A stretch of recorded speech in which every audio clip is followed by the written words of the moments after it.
Oh, I lived in this neighborhood for about 2 years now, and I'm used to the sound of the elevated train and of the streets where old cars sit around in the gutters, and in the vacant lot the kids play. Some people might think it's colorful, you know, but when you live here, you call it something else, because poorness doesn't look good, or smell good, or feel good, especially not when you're sick, not when your body hurts, and you want to make it well. It took a while, but we've got a good answer to sickness in this part of New York. It's part of a new idea that's going on in other cities, too, you know, all over the country. Here in the Bronx, we call it the Montefiore Neighborhood Health Center, where people from my neighborhood can come to have their sickness treated and their hurt made well. You are entering a new world of health care. It draws upon the same science and uses the same instruments and equipment that health services traditionally do, but yet in its philosophy and its practice, it is different in some startling and significant ways. Here in New York's Montefiore Neighborhood Health Center, and in its counterparts in other American cities and towns, this concept of care has profoundly affected both the health professional and the patient. Senor Gallardo there never had a doctor before, at least not one who knew his name and his medical history. Have you had much swelling in your legs? Yeah, I used to swell up your legs. Well, anyway, the church, before I got to the church out, I was hurting so bad that I turned around and come back 2 or 3 times. Mrs. Skinner's getting on in years, and it never entered her mind that she'd be getting so much interested attention in a place devoted to medical care. The thing don't kill me, I don't cry. You know, have something to do with your heart. Mrs. Hitchcock complains about a lot of things, but she never thought complaining about her medical care would make a difference. But it is. So I took the pills, but every time I'd take the pills, instead of my arm stop hurting, it would hurt, and then my chest would hurt. Talk about. And just a few short months ago, it certainly never occurred to many of these people that they'd be helping shape the entire way in which their neighborhood's health care was to be offered. But they are, and the medical people are listening. This is the story of a new kind of comprehensive health care, and the way it is being offered in 36 American cities and towns. It is the story of a unique and creative approach to the health needs of its consumers, which goes where they are, listens when they talk, answers when they question, and perhaps most important of all, accepts their advice on how it can best serve their needs.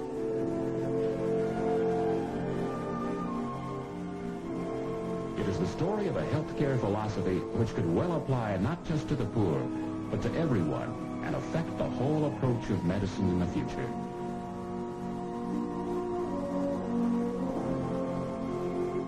Right now, hundreds of thousands of Americans are utilizing it every day through their neighborhood health center.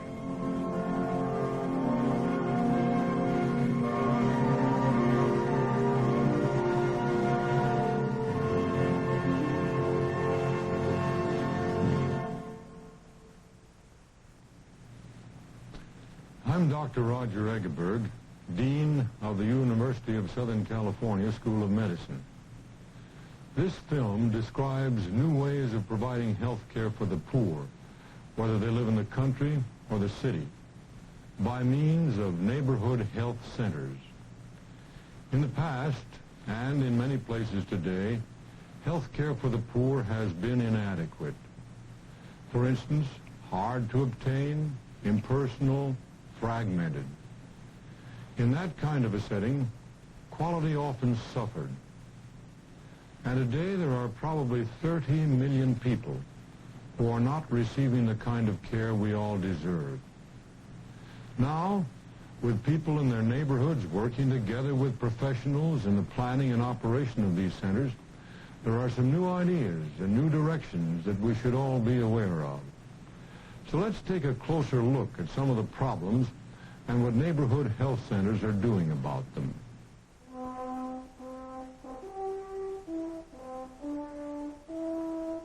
If you're poor, poverty poor, and you live in places like these, sickness can be a lifelong blight, a kind of vicious circle described by the physician who said, "The sick get poorer and the poor get sicker." If you're poor and sick, there are some mighty discouraging barriers between you and good medical care. Barriers like transportation.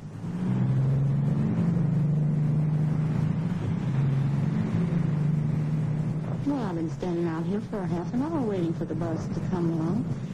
If you miss one, no telling how long you have to wait.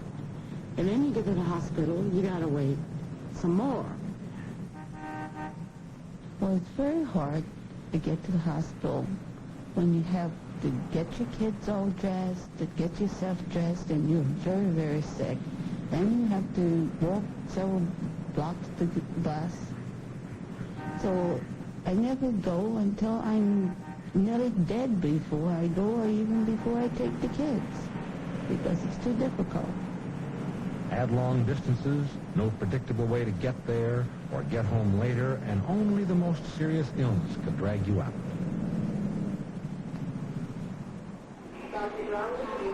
And once you were there, what then?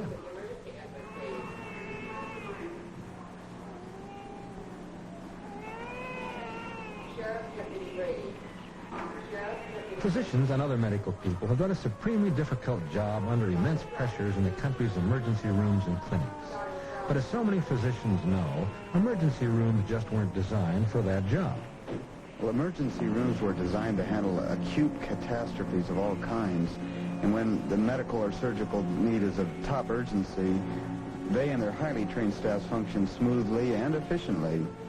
The team in emergency rooms all over the country function with supreme skill when they're presented with the kind of emergencies for which this place was designed.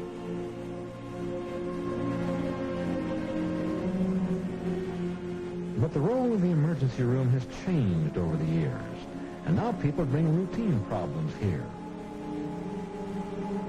If you had to take 3 buses to get here, or a $10 taxi ride, you're very likely to wait until you're really sick, or $10 sick, as they used to say in Watts.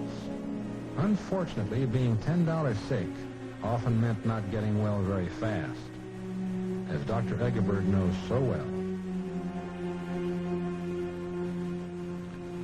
Underlying all of this is the inescapable fact that there are hardly enough doctors to go around as medicine is now practiced in this country. To add 30 million patients and 15 hours of extra work each week to every doctor's workload would throw the whole medical system into chaos. The fact is, we need to explore new ways of delivering health care. Health care to everybody, not just the poor, and this means using as many people as we can to extend the hands of the doctors, something that is being tried in the neighborhood health centers. The health problems that plague the city ghettos, the migrant camps, the poor wherever they were, concerned physicians and health professionals all over the country, and exploration for creative solutions was top priority. And with the help of the Office of Economic Opportunity, the search became known as the Health Right Programs. And so it began. In the city ghettos and country towns, something was happening. Members of the health professions, working closely with the OEO, had begun to implement the idea of community medicine in action. The idea was to deliver high-quality, accessible, comprehensive, one-door care where the whole family's health needs could be met. They called it the Neighborhood Health Center.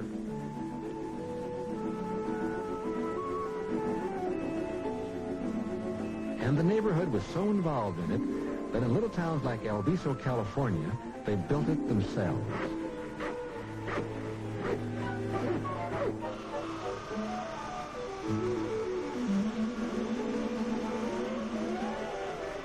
There's more than just hammer and saw participation here.